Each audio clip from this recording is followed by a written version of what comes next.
Celtic Myths and Legends by T.W. Rolleston. Chapter 1. The Celts in Ancient History. The Sack of Rome. And the caption for these people standing before the hills and such is, "We are bound for Rome." We've mentioned two of the great wars of the continental Celts. We come now to the third, that with the Etruscans, which ultimately brought them into conflict with the greatest power of pagan Europe, and led to their proudest feat of arms, the sack of Rome. Now, I guess maybe the Romans would have called them pagan, not because of religion or anything, but because of the fact that, they dwelt in pegs and heaths. There wasn't too much living in stone and stuff, so, but the Catholic Church using it as an insult for all monotheists until 1967, and using these as insults for non-Christian groups, or even the Christian groups other than the Catholic Church, leaves pagan and heathen an inappropriate title, particularly, when it comes to religion, so I don't like using that, and led to their proudest feat of arms, the sack of Rome. About the year 400 BCE, the Celtic Empire seems to have reached the height of its power under a king named by Livy Ambicatus, who was probably the head of a dominant tribe in a military confederacy. Like the German emperor in the present day, the Celts seem to have been welded into a considerable degree of political unity and to have followed a consistent policy. Attracted by the rich land of northern Italy, they poured down through the passes of the Alps, and after hard fighting with the Etruscan inhabitants, they maintained their ground there. At this time, the Romans were pressing on the Etruscans from below, and Roman and Celt were acting in definite concert and alliance. But the Romans, despite perhaps the northern barbarian warriors, had the rashness to play them false at the siege of Classium, 391 BCE, a place where the Romans regarded as one of the bulwarks of Latium against the north. The Celts recognized Romans who had come to them in the sacred character of ambassadors fighting in the ranks of the enemy. The events which followed are, as they have come down to us, much mingled with legend, but there are certain touches of dramatic vividness, in which the true character of the Celts appears distinctly recognizable.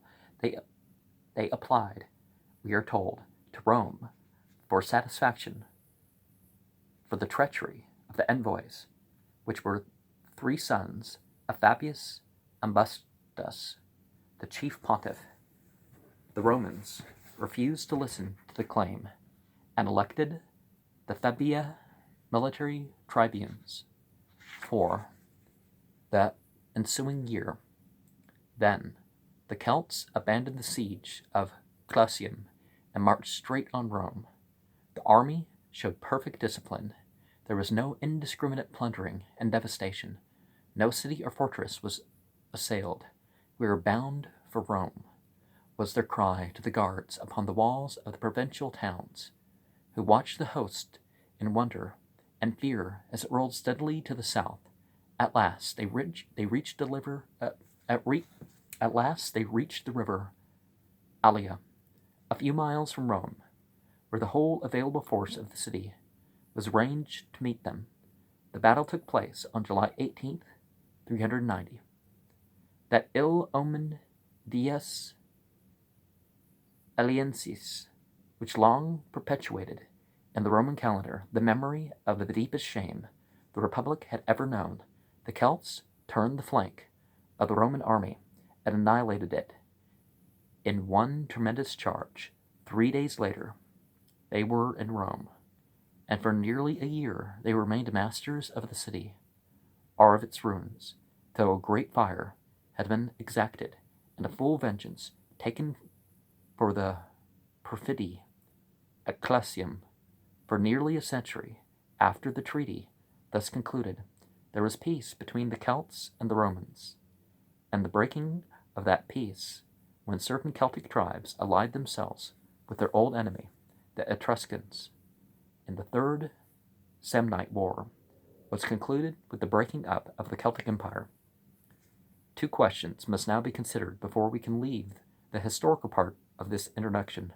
First of all, what are the evidences for this widespread diffusion of Celtic power in mid-Europe during this period? Secondly, where were the Germanic peoples, and what was their position in regard to the Celts?